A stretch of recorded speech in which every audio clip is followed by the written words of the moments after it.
Oh my God, what's this? Wow, what is this? Is that a mug that says Clear Talk? With great coffee in it? Yeah, there is. It is. Right there. It's real. It's real. Okay, we're live. Can you check real quick if we're live? On my Facebook? What's going on, guys? Ottawa. We got Malaysia. We got Kingston, Ontario. We got Arvin coming in all the way from, I think he's from Young and Steeles, actually. I think I know where he's from. We got Marlene. We got Paul. We got all of them. We got Paul. No, it's not that Paul. So, if you ever watch this, you'll know what we're talking about. Okay. Here, we got Kitty on Facebook. Yeah, I can hear and see you. Awesome. Holy crap. Welcome to the episode 2 of Clear Talk, where we get super confused, delusional, and foggy so that we can't achieve our goals. It is the exact opposite, actually. By the way, guys, I take massive action. I bought this hat from Vistaprint. I'm not sponsored to do this because it would be a terrible sponsorship because this hat is terrible.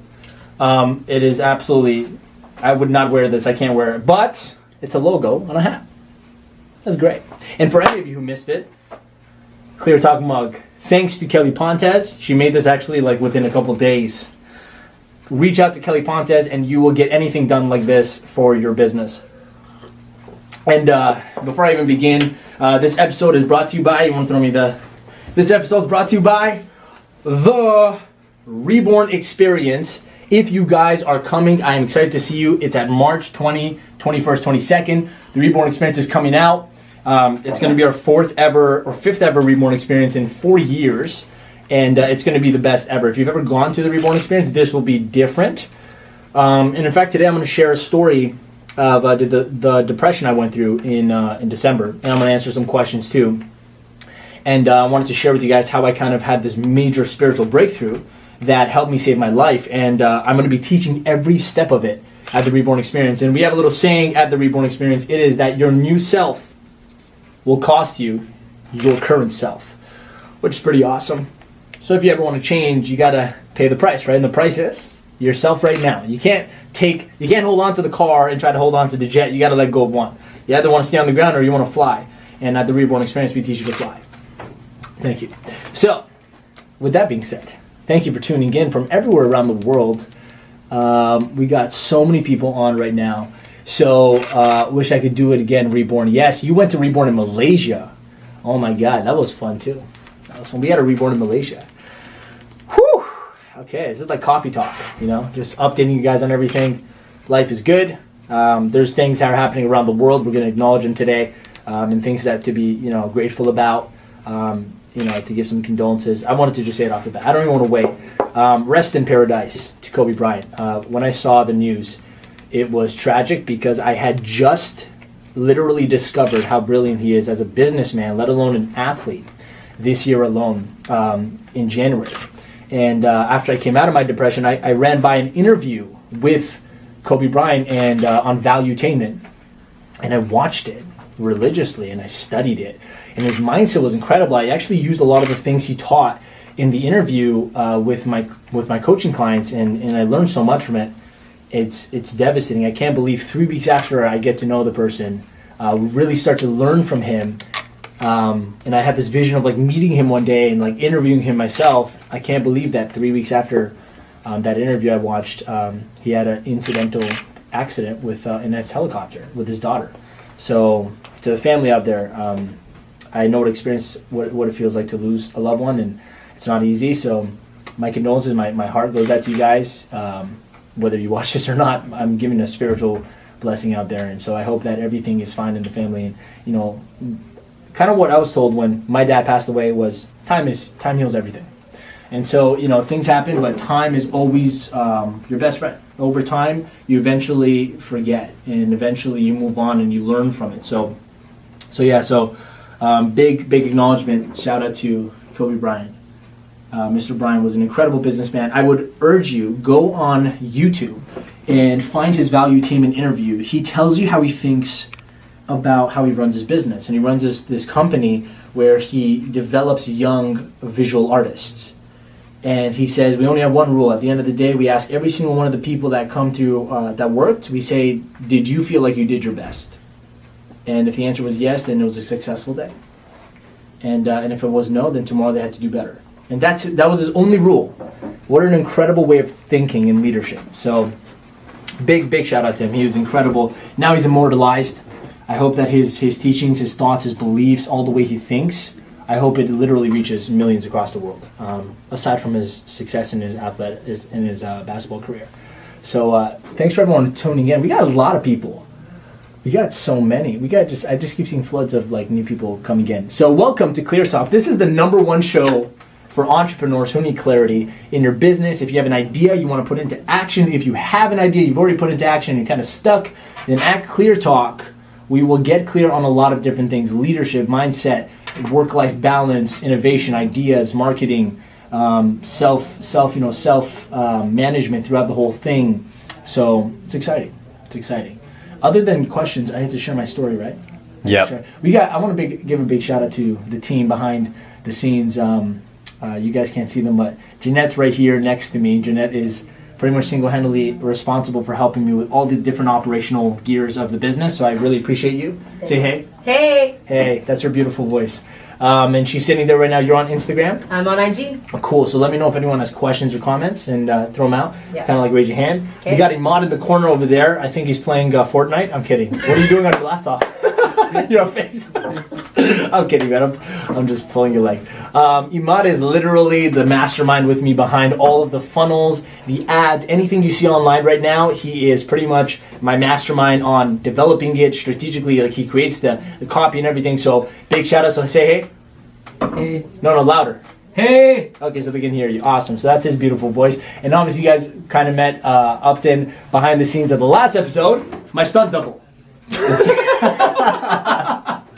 my stunt double. It's my cousin. My cousin is incredible. If you need your events recorded, pictures taken, he is a mastermind, like absolute genius with media, and he has a heart for it. You know, when you find people that love what they do, then you truly like get good quality work. So Upton has literally set up this whole thing. There's 2 lights. There's Instagram Live, Facebook Live, YouTube. video recording, microphone recording, coffee, like everything is set up from Upton. Maybe I'm having too much coffee. Energy. Okay. So let me share the story, and then we'll get into questions. My goal is actually just to answer more of the questions. I'm gonna make it clear. So, no pun intended. So in December, I said in the last episode that I had gone through a serious, like, confusing time, depression. I didn't even call it depression until like weeks later. So I had a coach, and I call him. His name's Sunny Verma. He runs Tutor Bright. Incredible human being. Like, I've never met anyone like him.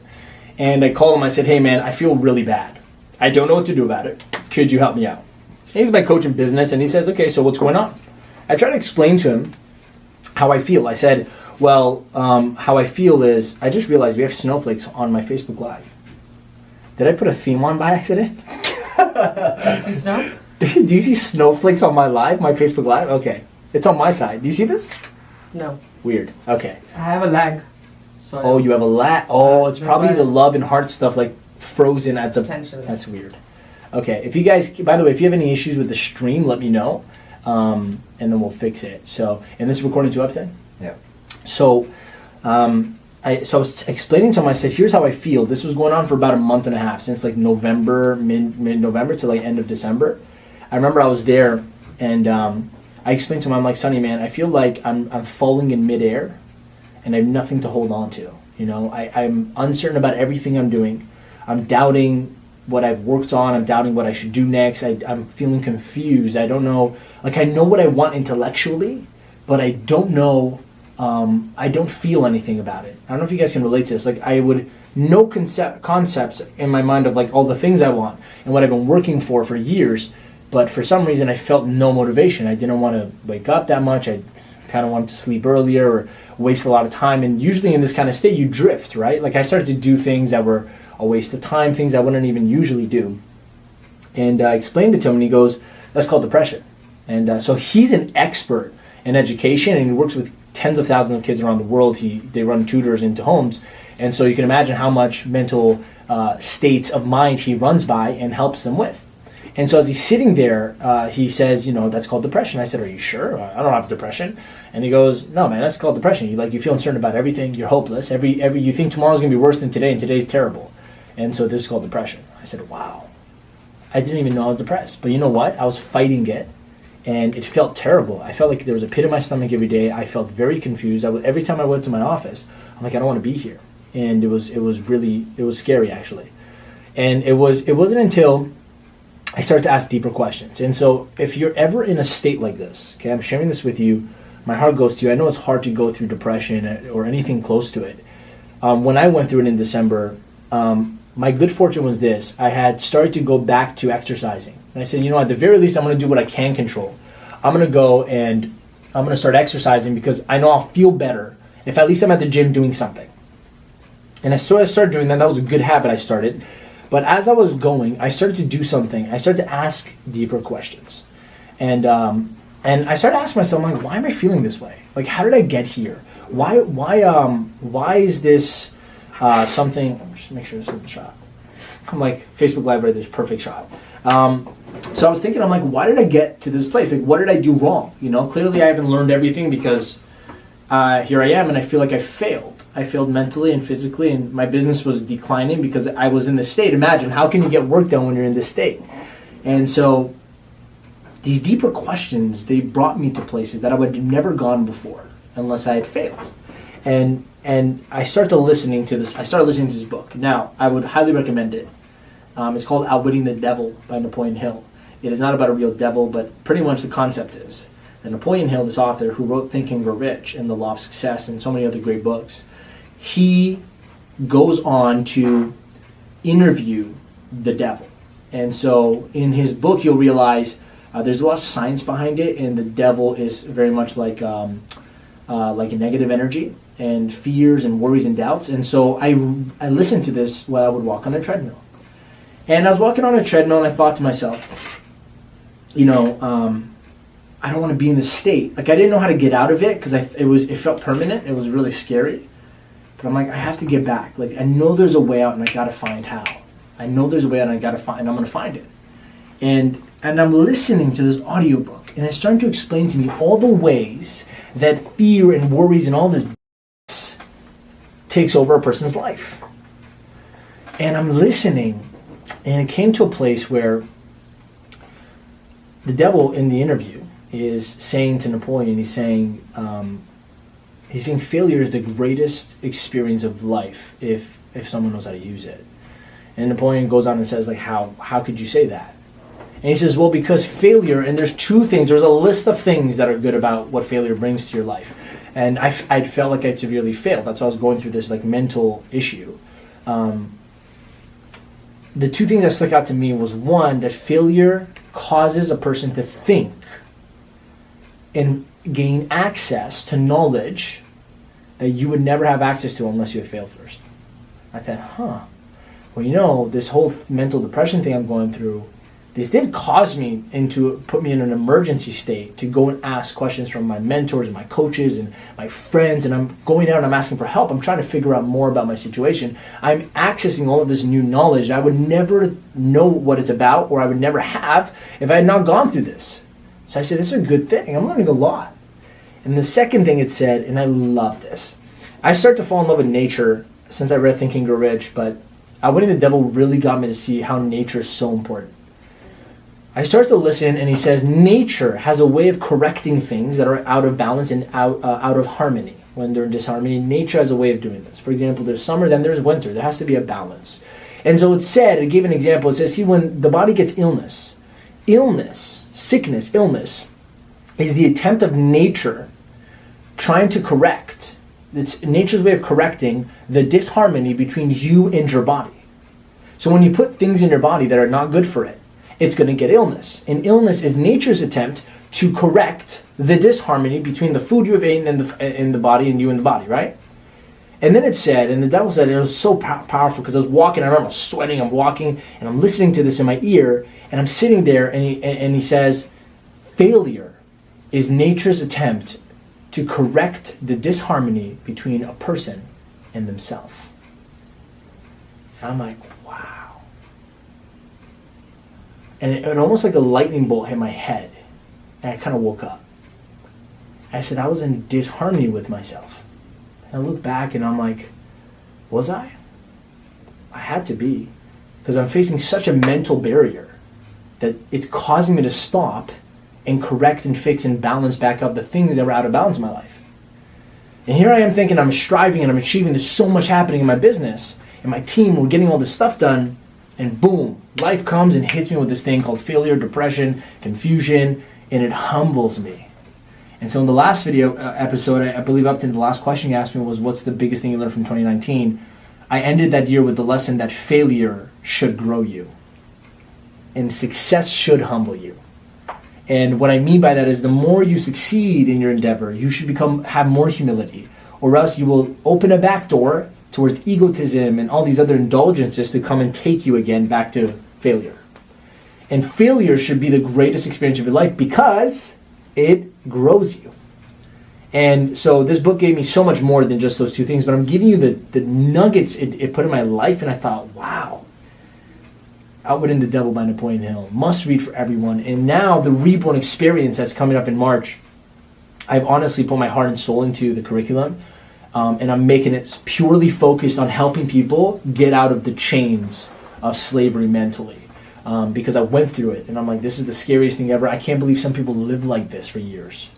So the Reborn experience in 3 days, my entire goal is to educate people on the 3 enemies of your life. Number 1, fear. All of the 7 different ones there are 7 major ones. The symptoms, the causes, all that I want to share with you. So you're educated and you know. I use this with a client this week I've used it with 2 different clients last week. And I shared with them just the different symptoms. They go, oh my God, now that I know this, it's not going to own me anymore. The second thing is doubt. And doubt is the worst thing, but doubt comes from indecision. So when you can't make up your mind to do something, it doesn't matter what it is, even if it's the wrong thing to do, not doing something, it puts you in paralysis, it makes you doubtful. And I realized that's exactly what happened to me. So I'm going to be showing all the ways to prevent that and how to combat it when it happens in your life, because it'll happen, right? And the third one are insecurities. And insecurities come from a beautiful place called our past. All the things that have happened to us. And I said, these things have created inferiorities inside of us, insecurities of how we are. If we can heal those, close those up, we'll be unstoppable. And so very much in the world of personal development, all these people are teaching us as entrepreneurs how to become successful. I have yet to see or rarely see anyone educating us on what causes failure. So this will become that one program you go to, the Reborn Experience, where you're not going to learn how to be successful. I'm sure there's way too much knowledge out there for that. And Thinking Rich course changed my life in that sense for learning how to become successful. But why don't you learn the law of failure instead of the law of success first? Because the law of failure is what's owning your life. Isn't that why we're here in the first place?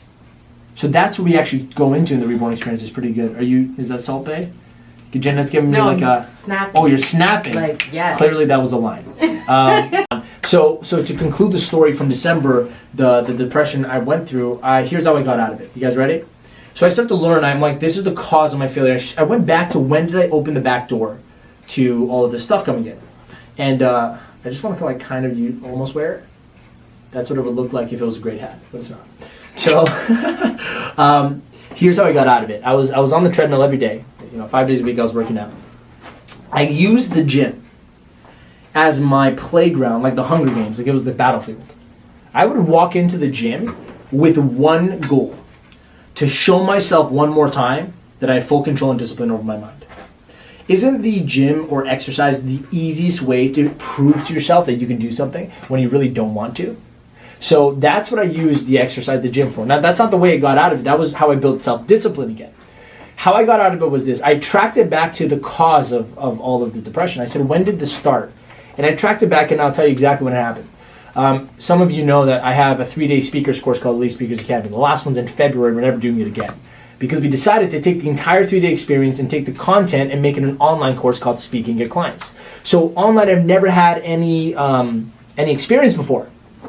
And I underestimated how long it would take to make money with it. And you need money to run a business.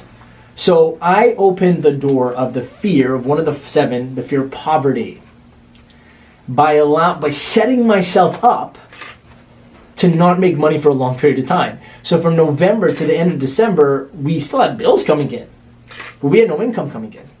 Very little, actually. And I'm like, oh my God.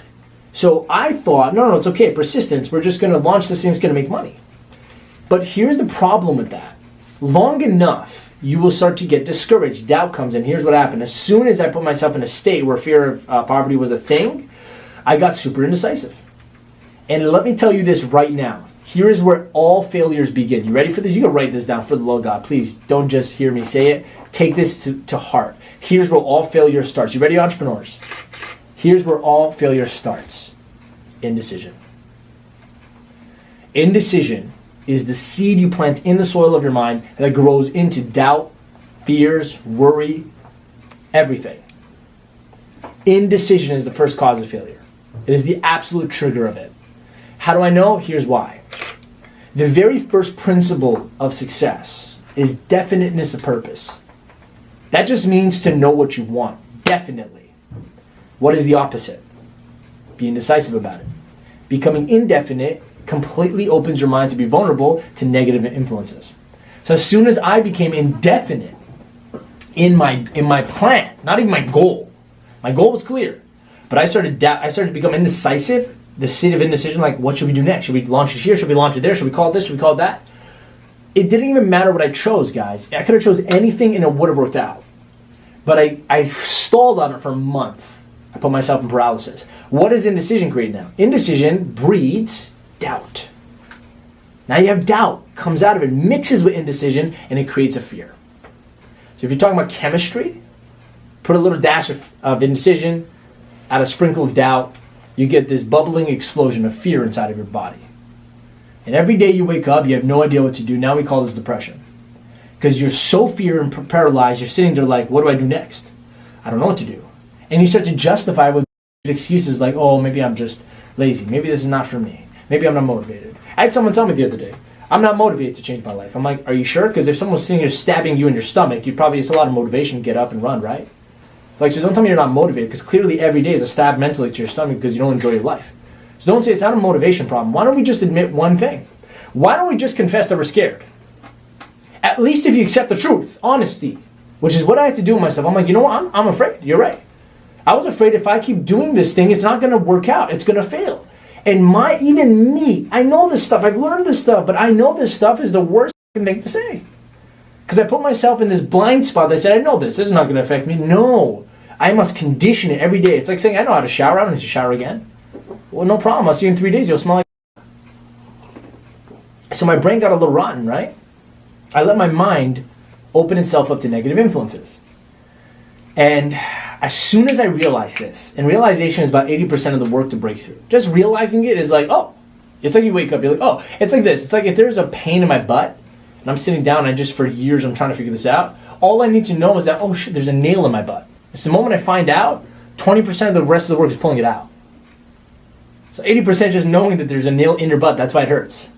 Right? There's this funny video with College Humor, and the girl, there's a nail in her head. Have you seen it? No. It's hilarious. You guys gotta check it out. There's this girl with a nail in her head, and she's sitting in therapy with her boyfriend. And the boyfriend's here, and she's here. She goes, I just don't know. And the camera's on her, but you can't see the nail. So the camera's like here, and so you can only see her face and him, and he's like looking at her.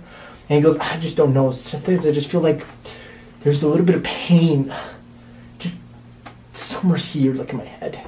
And the guy's like, yeah. So, what do you think the problem is? And she's like, I don't know, I'm trying to figure it out. And she turns around and there's a nail in her head, and it's the funniest moment. And the guy's just looking at her nail. And the guy's trying to fix it. Now you guys know this. Guys, don't try to fix things for girls. They don't like it. But he's like, yeah, you know there's a nail in your head. And she goes, oh my God, or this again? Stop, you're always talking about the nail. You're always talking about the nail. It's not about the nail. I just feel this thing. And he goes, okay, I'm sorry. Tell me, what is where do you feel the pain? You know, what's the cause? She goes, I have a headache all the time, somewhere here. This video is hilarious. And he goes, I'm so sorry to hear that. And she goes, thank you. Thank you for listening. And they come to kiss, and it hits the nail in his head, and he goes, ah! And then she's like, oh my God, and then it ends the video. So you got to see, it's hilarious. Moral of the point is, if you just figured out that there is a nail in your head, 80% of the work is done. You could just pull it out now. So that's what I had to do. My depression was bugging me. I sat there, I said, I got to figure this thing out. I tracked it back to the moment I decided something. I said, this decision had a consequence. I was unprepared. A month and a half later, I'm sitting in this place where all I had to do was make more money. Here's how I know. We launched the Speaking at Clients program. I was almost quitting the guys. I was going to close my company. Do you understand what I'm saying? When this is serious stuff. Let me tell you something. I was about to close the company. I'm like, we're going to close doors. Imad's going to find a job at like Microsoft or Apple because he's a genius. Jeanette's going to go and become Oprah because she has the capacity to. Upton's just going to become the greatest supermodel in the world. I'm going to stay at home with my mom. She just said hi, by the way. Okay, and we're going to watch Netflix, and like maybe 2 years down the road, maybe I want to 30, 10 years from now, I don't know, maybe something will happen. I was like prepared to quit. That's what depression does to you. I was prepared. And somehow, faith, call it whatever it is, Imad comes to me, he's looking at me, he knows there's something wrong. And we're having a meeting right here at this table. And I say, hey man, maybe we shouldn't do this. And he goes, we should at least launch it and see what happens. I said, but it was a Sunday, we had to launch it on Thursday, I had this webinar coming up. I'm like, all right, you know what? I have a rule. You guys want to be integral in this lifetime? Let me share a rule of mine with yours. Maybe it'll help you, okay? I have a rule that you should never leave something when it's broken. That if it's actually not meant to be, you make sure it's perfect before you leave. Not perfect, but you know what I mean. Example, if I'm in a relationship and I know it's failing because I'm not doing my best, I will never leave the person because I don't know if I was the cause. That's not fair. So I said, at least I'll go be the best boyfriend I could possibly be to this person, and I'm going to make sure I'm on good terms with what I think I've done before if I still feel, like maybe it all gets better. But if I still feel like it doesn't work, I leave. So I said, the business and we're having a tough relationship, right? We're on a break. I got to go back and at least fix things, at least finish what I started before I decide to do anything irrational like this. So I decide to do that. Look at this. Indecision, the cure of it is decision. Make up your mind to do something. You will start to get yourself out of the slump you're in. Just make up your mind and do something. So I said, okay, I'm going to make a decision. I'm going to do this. So we actually pulled, within 4 days, we did a whole launch. He was working over hours. I was working. We're sitting down making the webinar, doing everything. He was doing automated emails, all this stuff. And we launched on Thursday. And within 3 days, we had 9 people sign up for the program, which was the point of the journey, to find out if people would buy the program. And 9 people signed up. The money showed in this Stripe account. I'm sitting there, I'm like, wow, this worked. And somehow, magically, all the motivation sparked back up through my body. And I said, let's do this. And within a few other days, more people signed up. I'm like, wow, that's the problem. I had set myself up to become doubtful, indecisive, and paralyzed by cutting off the income stream to my business. This was my personal journey of why I did it. For you, it could be something different, like you cut yourself off from the love because you held on to resentment. There was one thing that the person did, and now you're like, I'm going to cut off my love to this person, and they'll learn their lesson. A month later, guess what? You feel like you're depressed, you're paralyzed, and the relationship's dying because you cut off the source of income of love, right? Are you getting what I'm saying here? So whatever it is you could be doing, it's your fault. 100% because you decided something that put you in a position that set you up to feel this way. Are you guys following me here? If you guys are following me, by the way, comment right now. Be like, yes, this makes sense. Say yes, say amen, hallelujah. I don't care what you say. Say something. Fire emojis. Fire emojis, yeah. That's good. Okay, we're about to get into questions, which I'm excited for. We're 30 minutes in, awesome. So that's how I got myself out, and now we're just excited, man. The group's growing, the course is selling. Think and Grow Rich, we're filling those classes. Reborn's filling up. This is just... And now ClearTalk. It's crazy. ClearTalk launched all this stuff. In fact, I feel like if I didn't go through that, I would never launch ClearTalk. I feel like I'd earned the stripes of struggle again. I'd already almost lost my life at 18. That's why I created Reborn. I already gone through my dad dying. I went through so many things. But now I'm I had to go through something where life beats me down, brings humility to me, humbles me and says, listen, you're smart, but you're not that smart. And that was a great blessing for me, to just get humbled again. And I sat there, I'm like, you know what? There's a lot I still got to learn. And that opened my mind to such beautiful ideas and emotions and integrity and respect and love and connection to infinite intelligence. For me, it was absolutely incredible. So, yeah, don't listen to people that are afraid of failure. That's just fear. They're already failing because they're afraid. You can live life without fear. You can. It's called a life of action, decision, making up your mind, clarity. That's why this entire show is called Clear Talk. I want to make sure I snap you guys out of it just from a few things I maybe say could stop you out of it. Remember, 80% of the work is just identifying the problem. With that being said, let's get into the questions. Armin, you just reminded me of two things. One is that those who go through struggle, those who are tested can be trusted. And those who are qualified through the test can be heard. That's awesome. Where'd you read this? Dr. Miles Monroe. That's beautiful, man. I learned it yesterday. It was incredible. So I appreciate what you're saying. Yeah, man. Yeah, awesome. It's truth. Like, everyone says it in their own way, right? Yeah. But you guys, don't be afraid of a test. The real test of life is, can you handle it? And exactly. Even the 2 coaching clients I had this past week, same thing. They're just dealing with some anxiety, some stuff like that. They're afraid of failure. I'm like, what? It's the greatest thing in the world. Greatest thing in the world. What happened to my voice? Let's go. Questions. All right. So, on to question number 4 from last time. It's great to focus on your long-term goals. Yeah. But if you don't focus on the little stuff in the short term, will you ever reach your long-term goal? So the question is, if you focus on the small stuff in the short term, will you ever reach your long? Okay. If you don't focus on the small stuff. Yeah. Oh, okay. So if you just keep thinking about the vision. Yeah. Oh, yeah. Okay, so I'll give you an analogy to answer this question. Whoever it is, God bless your soul. Imagine you start driving from wherever you are to like a city that's about an hour away from you. If I just told you, listen, I just want you to go east. Just drive east. Don't worry about the road, just drive. You might hit some buildings, trees along the way. It doesn't matter. Don't look at every turn or anything of the stoplight. Just drive east. The city is east. You will eventually get there, alive hopefully. But if you don't focus on the small little things that you must do today, right now, or tomorrow, that's like neglecting the turns of intersections and stop signs and having to pass along the way and gas stations and other pedestrians and cars. So yeah, don't be impractical. Have a long-term vision. You got to know where you're ending up because that's the motivation. But if you don't know which turn to make, you might never get there. I'll give you a great example, okay? Let me talk about motivation for a second, because the long-term goal gives you motivation, short-term goal gives you practicality. You need both, okay? So yes, you will not get there if you don't focus on the short-term things, but there's no short-term or long-term. Stop thinking this way. You just have life. It's right now and not right now. That's the only thing that exists. It's right now, what am I doing? And then there's not right now. Tomorrow, the day after, that's all an illusion anyways. It's like, so what am I going to be doing right now, 24 hours from right now, That'll be right now then. You guys in a trance yet? Good. Let me give you an example. Imagine you're in a car. And you're in a car with like 5 friends. It's a car that only fits 4 people. You're smushed in the back. The 2 people next to you smell like BO. Just imagine for a second. It's hot in the car. You're driving from like Toronto to Calgary. That's like a 2-day drive. 2-day drive. So imagine wherever you're at, you're driving 2 days away. And on the way there, going there is like some entertaining show. It's like a concert. But you don't even know like who's playing or the band. You're like, yeah, whatever, if I get there, whatever. And you're hating every moment of it. When you look out the window, it's terrible outside. The view's terrible. The people smell. The music in the car is terrible. You're feeling uncomfortable. You're like, I got to drive for 2 more days like this? Now change the narrative a little bit. What if at this concert is your favorite artist or band and you have been waiting your whole life to see them?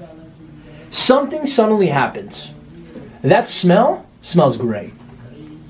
The heat is not that hot. The discomfort in the back, you could just deal with it. It's just 2 days. Look at what motivation does to you. When you're long term, when you know what's at the end of your road is exciting, then you don't care how many turns and twists and naps and smelly things you're going to have to go through because you're excited to get where you're going to go. In fact, the whole journey becomes a memory. You love every second of it. So are you getting this, guys? Yes, you need the long-term vision. You need to know where you're going. In fact, if you don't, the small steps mean nothing. But if you just have a vision and you never think about what do I do right now, you become a dreamer. And listen to me right now. Dreaming is good, but I'm going to add a word before the word dreamer. Practical. This world is made up of practical dreamers. Or the kind of Apple technology we have today, and I'm an Apple fan, but I'm just a technology fan, so for my PC friends, yeah, don't fight me. I love all of them. I love technology. Let's just do things. We would not have these things if Bill Gates or Steve Jobs did not dream and back it with practicality. Like, you wouldn't be able to watch me today if Thomas Edison didn't dream, or it wasn't Thomas Edison, it was Marconi, didn't dream about sending messages through the air in the 1800s. Was it 1900s? Radio came out in the 1900s? I think so. No, I think it's before that. Yeah, Before it might that. be 1800s. Before I don't know that. how to say his first name. It's like Gugliano or something. Marconi. I just read about him. So his last name is Marconi. He invented the radio. If he did not dream of sending messages through the air, we would not have radio today, which turned into all the different waves of sound we get through the air. But he had to back up practicality. And by the way, for your information, his friends actually submitted him into a psychological hospital because they were saying he's talking about sending like mail, but without mail, through the air. So, you know, your friends aren't really your friends. Let's just make that clear. If they can't see what you see. Okay. So yeah, you have to back it with small steps. Does that answer your question? Like, you know, that's like I said, that's like saying not knowing where to turn. That was a great metaphor. Yeah, we got something here? Yeah, we got Saad on Instagram asked, Awesome. when are you coming to India? Saad, is that What's your brother? Saad? I'm actually planning to go to India. Saad K. Mohammed. I was talking to Mustafa actually. We might go. Just not soon. I want to finish our goals first. Maybe like in the summer. Maybe something. No, actually, summer you die, right? You like fry like an egg on the side. It's monsoon there. That's what? It's monsoon there. It's like rain. It's good. Oh, it's nice. That's the Okay, yes, cold. we're going to India soon. That's the answer. Thank you for the question. Saad from where? From India, obviously. Saad from India asked, when you come to India? Answer is soon. Is there anything else? Any comments? Your mother wait. My mom is on the OG is on. Anyone? Your aunt says we're proud of you. The whole family's watching. Village. We got the whole village watching. Anyone here? Vision, yes. Vision with knowledge, your gift. Go into revealing your dreams. Absolutely. We got Natushka on. Natushka's great. All right. Okay. We got a Amazing. lot of comments here as well. What's the next question, man? Let's rock with it. All right. The next question. Yeah. This is a really good question. Okay, let's do it. What motivates you to continue any project without seeing any significant growth prior? I have to contemplate whether I'm going to yell at everyone or not when these questions come. Okay. Do you plant a seed and then start complaining that you don't see anything yet the next day? Do you? Do you go to the gym and look in the mirror and get discouraged because after your first 1 hour workout you thought you expected biceps? I'm just serious. Do you knock on the first door in sales and quit because the first person didn't buy? Have you not noticed that everything in life takes time? Tell me one thing in life that doesn't take time. Is there anything? Someone challenge me. Anything in life the only thing instant is your thoughts. We know that. So you can make yourself feel good instantly. That doesn't take time. But what in real life doesn't take time? I'm serious. I want to ask you the question back. How do you not get motivated? The question is, how do you stay motivated without seeing results within a short period of time? My counter question is, how do you expect anything in a short period of time? Who taught you that is actually what you should expect? Because you're disappointed with the question as if there's something wrong you're doing because you're not seeing a result yet. My question back to you is, how do you not get motivation when you understand that the only thing between you and what you want is time? So I didn't yell. That was a good thing. I said that calmly. But yeah, guys, it's a good question. But we got to stay. Realism is not about not setting big goals. Realism is about understanding what's real. Looking at facts and getting excited because you can use those facts and the laws and the things that are real to help you achieve your goals. So how do I stay motivated? I'll tell you. Just like I said, knowing at the end result what it's going to be like. Here's the thing. I'll give you an actual answer to this for the person that's wondering. I feel like I could have 8 eyes. I'm looking at everything right now. Okay. I'll give you an actual solution to it. But just let me base it on the foundation of there is nothing in life that comes without time. So don't expect anything without time. That's weird to even be discouraged by. Right? It's you age. Until you're 20, it takes 20 years. Until you're 30, 40, it takes 40 years. And by 40, you've grown. And an oak tree takes 100 years.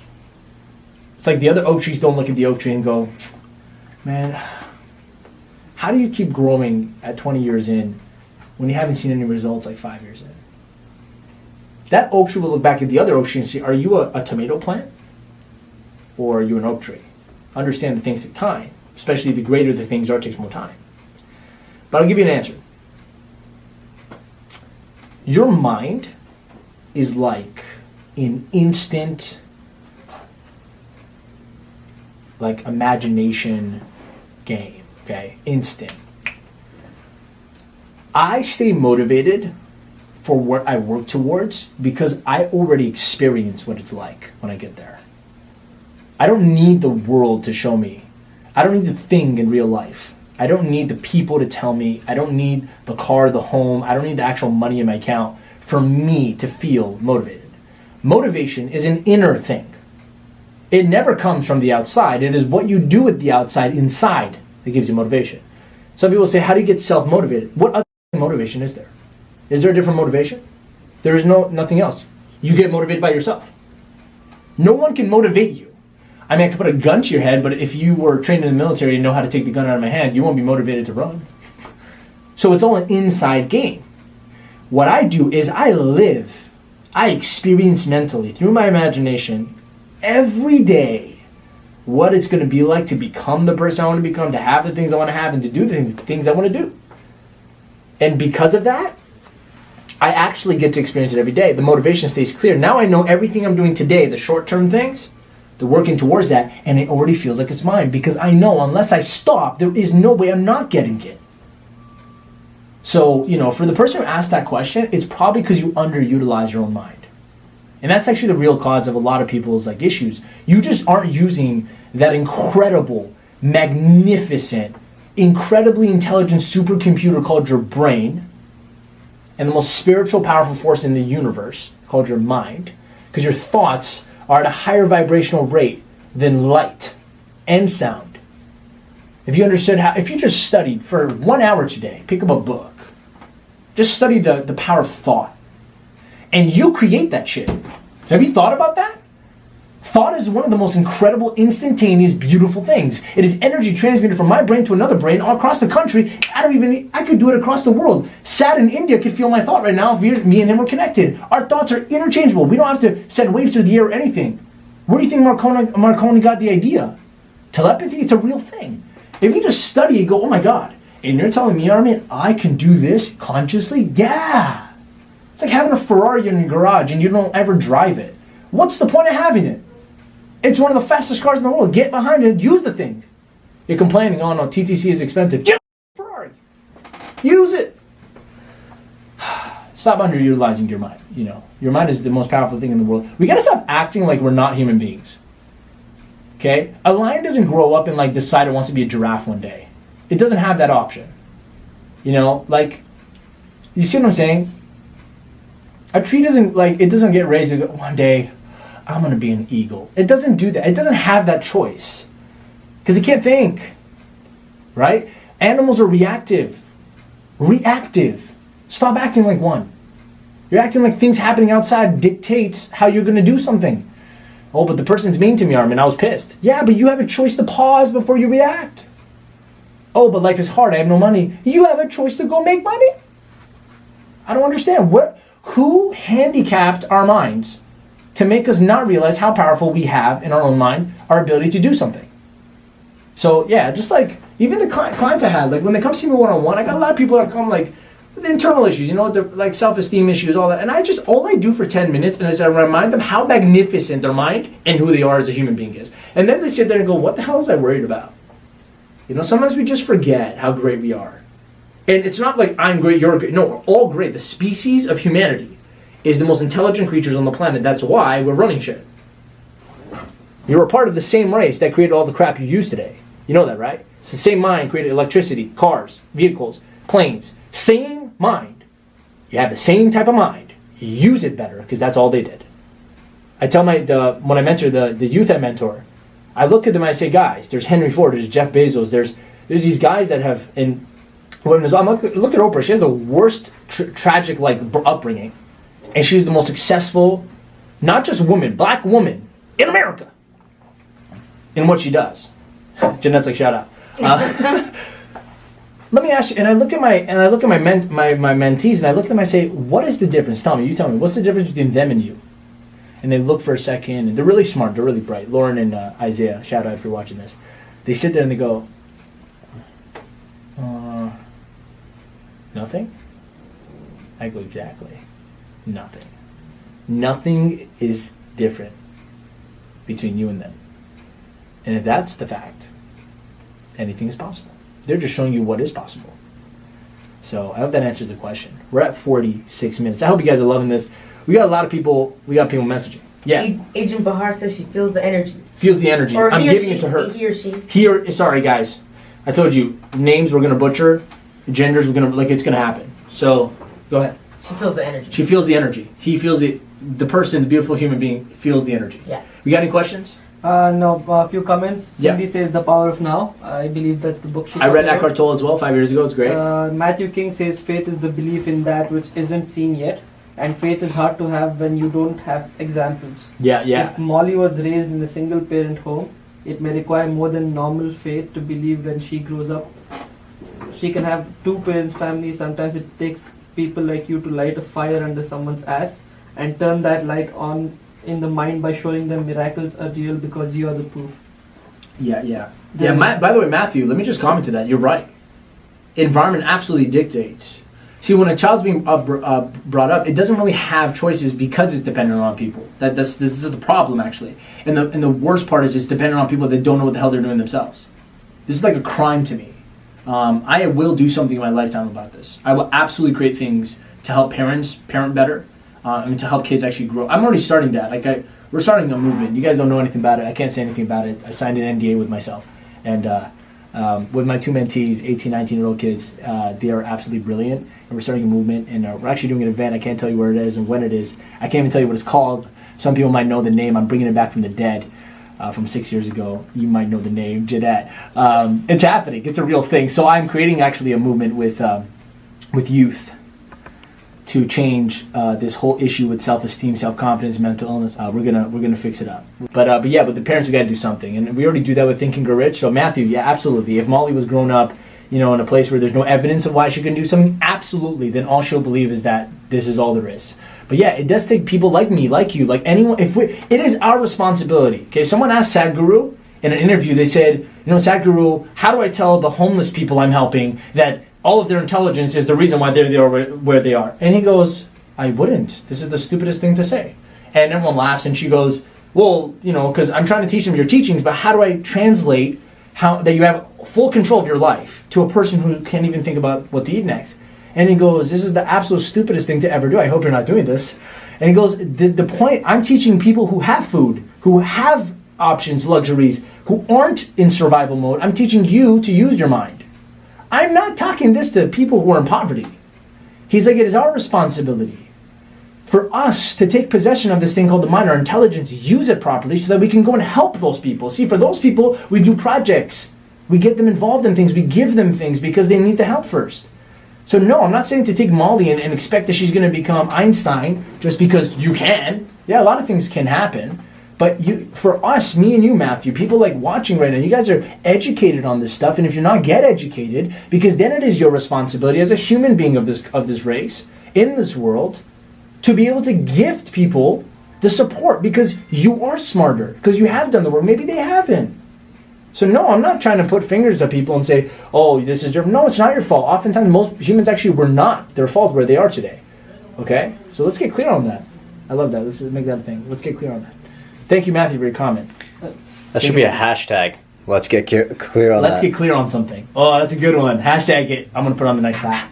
But not from Vistaprint. Don't order from Vistaprint. Let's get clear. Let's get clear. Awesome. I love it. Wait, awesome. What's the next comment? Jessica says, if you're not motivated, look at yourself. Motivation is you. It is a part of you, nothing else. Yeah, I love that. I love that. Jess, shout out. Love you so much. Okay, what's the next question? Awesome. We don't have enough time. 15 minutes. We should do 2 hours. Go ahead. So, the 7th question. Yeah. Sorry, the 6th question. Yeah. What would you focus on the most as a one-person startup business? Ooh, that's a good question. There's no such thing. You have a job, not a business. Yeah, I'm sorry if that hurt your feelings. That's true. It's a sole proprietorship doesn't exist. It's not a business. It's only a business when other people get involved. I'm telling you that right now, or a system is created. So the question is, what would you focus on most when you're in a one-person business? Yeah. Sales. What the hell else would you do? If you have no money, you can't do anything. That's a practical answer. When I started, all I did was educate myself in my field so that my product is good. I learned a lot about what I want to help people do. So that's the first thing I did. Let's assume you're already good at what you do in the business, right? Because that's the first thing you got to obviously be good at before you build a business around it. And by the way, big disclaimer, being good at something is a very big difference than being good at selling it. Say that again. Let's get clear on something. Hashtag. Being good at something, I could be a great accountant, I could be a great speaker, I could be a great author, I could be a great knitter, I could be a great, photographer, but being good at it has zero to do with being good at building a business on it. Why? It takes a level of skill that is very different. That's why you got coaches, just like me. I'm a coach, I'm a life coach. I'm calling myself a failure coach now, adversity coach. I'll help you get out of adversity, right? But I'm in the area of people who have coaches, right? There's a lot of coaches like me, but I have not seen so many of them strive to another level economically, influence-wise. And I'm like, why? What's the difference? Because I actually spend a hell of a lot more time on the business of my coaching business, not just coaching. I mentioned I'm great at what I do, but I got really good at marketing it, advertising it, selling it, ideas to get people to come in. So you got to understand this. You got to do a separate level of work to get good at building the business you're in, as opposed to doing the thing in your business. So if it's a product, being an expert of your product is different than being an expert at selling your product. Okay. With that being said, if you're in a business, you're already good at it, and you're a single person, get really good at selling it first. When I started out, all I did was put in an event. I started a seminar business 3 years ago. I'm like, I want to do my first seminar. I set it up, and I literally went out there and just got as many people there as possible. That's called sales. Okay. And then I made sure I got coaching clients after. That's called sales. See, when money starts coming in your bank account, you feel very secure. Fear of poverty is not there anymore. Now you can focus on using that money effortlessly to get more people to help, to start leveraging things, to invest into it. So if you're not making money, you should not be doing. You're not in business if you're not making money, guys. Learn from my depression I just went through. Don't cut yourself off from income. So yeah, it's the first thing I'd be working on if you're in sales. The second thing close right after that is mindset. And what I mean by that is you might be really good at selling it, you might be really good at it, but you just have a shitty attitude. And so for that reason, people will not want to buy from you. Even if you're really good at selling it, you just might not last. If you're all alone, you got to have so much faith. This is all mindset, this is thinking. You got to have so much faith in what it's going to become. Your vision has to be big. Your thinking has to be attuned and right. You got to constantly be growing your mind, because if you don't feel like you're growing, you're not going to feel like there's any more capacity to the growth of the business. The business is a reflection of you. That was a great question, though. What was that? Is that a second question? That was the sixth question, but today is the second question. No, we don't count it like that. Today is the second. Yeah. It's good, man. We've hit in 20 minutes. All right. Do we have enough time? Do we have enough time? No, this is at 54 minutes. This is the real count. Good. Yeah, that is. We're going to go a little past 1 because we started late. Go ahead. Awesome. Here's the next question. Yeah. Third question of the day, of the episode. What was the hardest thing about starting your business from scratch? What was the hardest thing, Jeanette? You watch me every day. Jeanette used to see me. I would literally show up at 8, 9, and I would leave till 4 in the morning. Legit. It was actually... I'd work at home too when I got home, in my kitchen. Hardest thing. What would your answer be? What's the hardest thing about starting a business from scratch?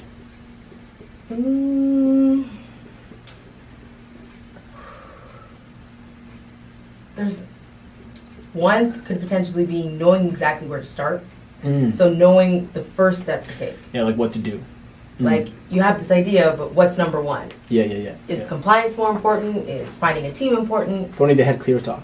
I know, right? Clarity. Yeah, it's actually a good. That's good. Knowing what you want. I'll say the hardest part is this. Okay, in the beginning of anything, it's always going to be difficult. Our live ended on Instagram. I think it's only 1 hour time limit, so it's fine. In the beginning of anything, it is always more difficult. Okay. To believe it's going to work.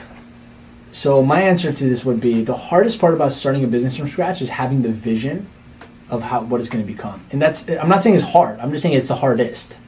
because it wasn't hard. Like when you're really motivated and you love what you're doing, it's not that hard to keep going. But it definitely is the hardest part, because pretty much you're doing all these blind actions and taking all this massive action, and you don't know if it's gonna work. Especially when you're alone and you're not getting like help. Like if you had a coach or a mentor, they'd be like, I've been there, this is normal. That's different. But I didn't have that. So when I started, I just had this faith. I'm like, it's gonna all work because I'm gonna make it work. You know, it was just motivation, determination. That's the hardest part. The hardest part is just believing it's all gonna work out. But I never consider quitting. But to answer the question, absolutely the hardest part is having your vision and keeping it, because you know, like, hopefully it'll all work out. You know, overall. So, and just going through the failures, because in the beginning it's all mistakes. All of it is about experimenting, mistakes, all that good stuff. So does that answer the question? Yeah, it does. Okay, good. Awesome. Yeah. Do we have That's time for mindset. one more? Yeah, we're at like 3 minutes. I don't care if I go a little over. I'm not running. This is good. I love this. Awesome. Go. Good. So the next By the question. way, we got a lot of people. We got Sonny Vermont. Sonny, I shouted you out earlier. Watch the replay. I love you, man. Thank you for your help. Ahmad, we got Joanna. We got Morgan, we got Carrie, we got Christian, we got Alexandria. We got so many great people on. We got your Facebook's popping too, man. You got a lot of people. Our Instagram lives are done because it's 1 hour limit. So what's the next question? So the next question. Yeah. I don't know why I said it in a British way. So. Okay. Is success based on confidence? Yeah. Skill or luck? Is success based on what? Say it again. Confidence. Is it based Skill on? Is or success? luck? Hold on. Is success based on confidence, skill, or luck? Yep.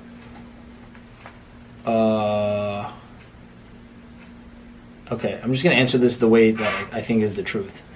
It's totally based on your attitude, and none of those things. Confidence is a child of your mindset. A skill is a child of your ability to get yourself to learn something, persistence. Luck, you can create it when you have the right when you have the right thinking. You know, you can create luck. Someone's like, "Oh, Armin, me off. He just said something that's not practical." No problem. Comment it. I'll work with you on this. You're gonna need some help, because luck is something that doesn't exist unless you create it. Bad luck as well happens the same way. But being a student of Think and Grow Rich, your entire success is based on, first of all, the principles of Think and Grow Rich, because that's like the law of success. But when you all bring it down to it, it's your thinking. Success is totally based on your thinking. Okay, if your thinking's messed up, you'll always create messed up results. I always give this example to finish it off on this. I can give you the map, or the toolkit, or the strategy, or the technique, or the step-by-step process. I can give you the exact formula on how to go build a specific business, okay? But if your thinking is not good, you will mess it up. Is that not true? Very true. I can give you the most successful formula, proven hundreds of years. There's no doubt about it. It's like pretty much you got to do it and just not die or stop, and you'll get what you want. But if your own thinking is not controlled, it's not directed, it's not positive, you will mess it up. You'll find something wrong with it. And so absolutely, your thinking is completely 100% responsible for success. You go, but it's not that easy. I know. Thinking is the hardest and the easiest thing to do in this world. It's hardest because everyone's complicated and think it's so complex. And it's easy because it's instant. There's nothing else you got to do. You just got to think. But you got to learn how to think, you know, and how to think and grow rich is literally an entire book. Go pick it up.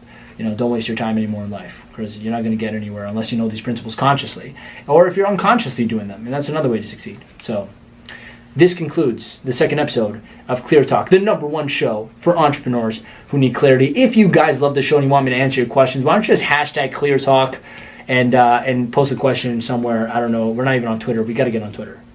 I can hear Gary Vee's voice in my head right now. You got to be everywhere. Meerkat, Snapchat, Twitter, Bumble, TikTok, Bumble, Tinder, TikTok, you know, MySpace. No, that's not. That's not. But I'll be on MySpace too. I'll go everywhere. We'll go on, what's the other one? The really old one. Tumblr? No. What's the older one? MySpace? No, but yeah. Oh, God. You just said MySpace. No, he's in the Facebook movie. God, what's his name? It's MySpace. The music. No, it's a music one. Never mind. No. He's talking about another thing. What's the one I'm talking about? I don't know. Vine? No. I was famous on Vine for like a day. Much older. Yeah, Way yeah, older. yeah. It's like the old People are music. sending hearts. Yeah, music thing. Okay, I love you guys. So let me conclude the show. So thank you for getting on the show where we answer your questions and clear the fog and the blind spots in entrepreneurship. Number one, show in for entrepreneurs who need clarity. And I'm your host, Armin Shafee. We're gonna be back every Monday at 12 p.m. Eastern time. I might put out a second episode a week, but not anytime soon. We're gonna do it eventually. But thank you for coming on. I appreciate your time. I hope this was valuable to you. If you love this, share the video. Maybe someone needs to hear the message, needs to feel the motivation, needs to feel the energy, and it'll help them out. Don't be selfish enough to watch this all for yourself and keep it to yourself. Let's share it with the world, okay? I love you guys so much, and make the rest of your day the best of your day.